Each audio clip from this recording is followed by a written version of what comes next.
5 अगस्त 2019 के बाद आज 6 सालों से भी ज्यादा होने वाले हैं। लेकिन एक बात दावे के साथ मैं ये आज कह रहा हूं कि जम्मू कश्मीर में कोई भी इतना बड़ा नेता नहीं है जो जम्मू कश्मीर की रियासत को वापस ला सके। मैं दावे के साथ कह रहा हूं, ना तो कोई इतना बड़ा जम्मू कश्मीर का नेता है, सिर्फ जमा जवानी खर्चे करते हैं, रियासत की बात करते हैं, लेकिन रियासत लाने का दम किसी में नहीं है। आज 7 महीने से ज्यादा चुनाव हुए भी हो गए हैं, लेकिन आज तक रियासत के दर्जे की भीख मांगने के अलावा और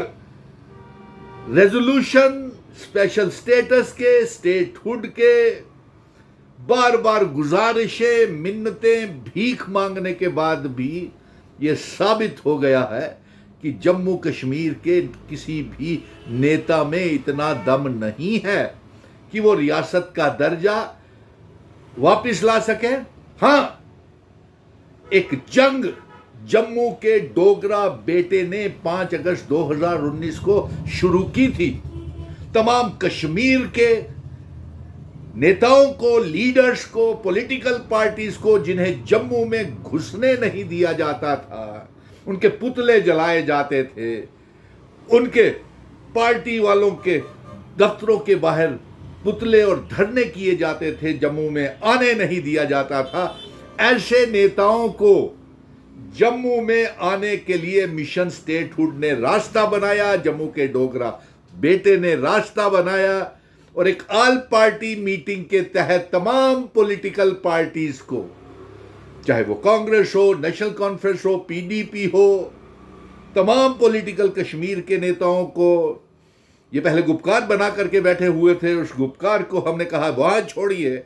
और जम्मू में आना है तो ऑल पार्टीज मीटिंग के तहत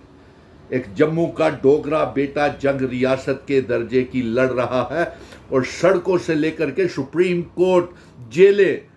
धरने, प्रदर्शन, गिरफ्तारियां, भूख हड़तालें करता हुआ सुप्रीम कोर्ट तक पहुंच गया और सुप्रीम कोर्ट की हिदायत जारी की कि रियासत का दर्जा और जम्मू कश्मीर को वापस किया जाए और 30 सितंबर से पहले पहले चुनाव करवाए जाएं। लेकिन कश्मीर के नेता बड़े बेताब बैठे हुए थे। चुनावों में वो लोग सब्र नहीं कर सके कि रियासत का दर्जा वापस मिल सके और आज ऐसा ही कुछ हुआ कि उन्हें रियासत का सौदा कर लिया, स्पेशल स्टेटस का सौदा कर लिया, समझौता कर लिया। किसी पार्टी ने 90 के 90 एमएलए सिर्फ कारें झूठ रहे हैं, सिर्फ जमा जवानी खर्चे कर रहे हैं, लेकिन एक भी शख्स, एक भी नेता में आज तक इतना दम नहीं है कि वो रियासत का दर्जा वापस ला सके। उससे पहले भी प्रधानमंत्री नरेंद्र मोदी जी कुछ बात करते ही नहीं है, मुंह खोलते नहीं है। होम मिनिस्टर साहब ने साफ कह दिया जब दिल का चाहेगा तब रियासत दी जाएगी। ये डोगरों की हमारी तौहीन है, हिंदू, मुस्लिम, सिख, ईसाई, गुज्जर, बकरवाल, चिनावेली, पीर पंजाल पहाड़ी लोगों की 1 करोड़ 30 लाख आवाम और 30 लाख बेरोजगार नौजवानों की तौहीन है जो बड़े मुश्किल दौर से गुजर रहे हैं। आज भी एक जरिया के मुताबिक ये खबर आ रही है कि चंद दिनों में कोई बहुत बड़ी खरीद फरोख्त होने वाली है। एक साजिश चल रही है कि चुनी हुई सरकार को टॉपल किया जाए और चुनी हुई सरकार के बीच में और अवाम के बीच में दूरियां पैदा करने के लिए कोई इख्तियार चुनी हुई सरकार